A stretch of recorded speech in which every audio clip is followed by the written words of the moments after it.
ng PHIVOLCS na walang kaugnayan sa isa't isa ang magkakasunod na lindol sa Luzon, Visayas at Mindanao. Taliwas sa pangamba ng ilan nating kababayan.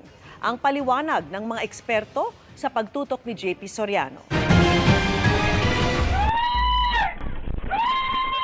Ang magnitude 7.4 na lindol kanina sa Mindanao nangyari dahil sa paggalaw ng lupa sa Philippine Trench.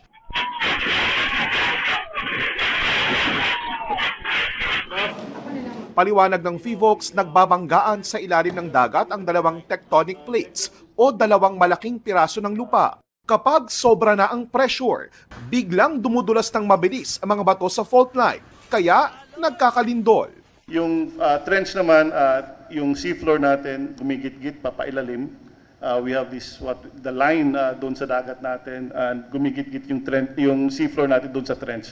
And as a result, ng paggigit-git niya, nagkakaroon ng friction, and once the friction is released, yun yung nagkakaroon ng paglindol.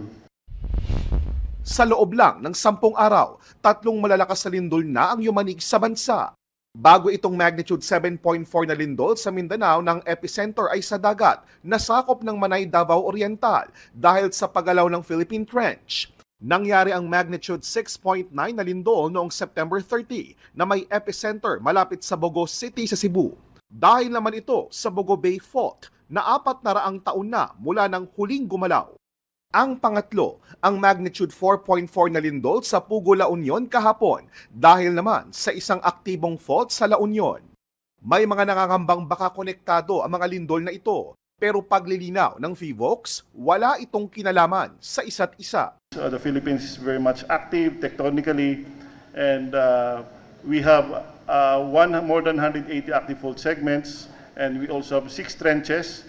And there's always this possibility na magkakaroon ng paglindol sunod-sunod. In fact, every day we record at least 30 earthquakes a day coming from different active fault segments of the country, as well as coming from the different trenches. Bukod sa Philippine Trench, may 5 pang trench sa Pilipinas, ang Negros Trench, Sulu Trench, Cotabato Trench, East Luzon Trough at Manila Trench. Generally, mga trenches natin capable of generating great earthquakes. When we say great earthquakes, these are earthquakes greater than 8. And yung mga faults naman natin, yung magnitude na pwede niya i-generate would be based on its length. So the longer the fault, the higher the magnitude it would be able to generate.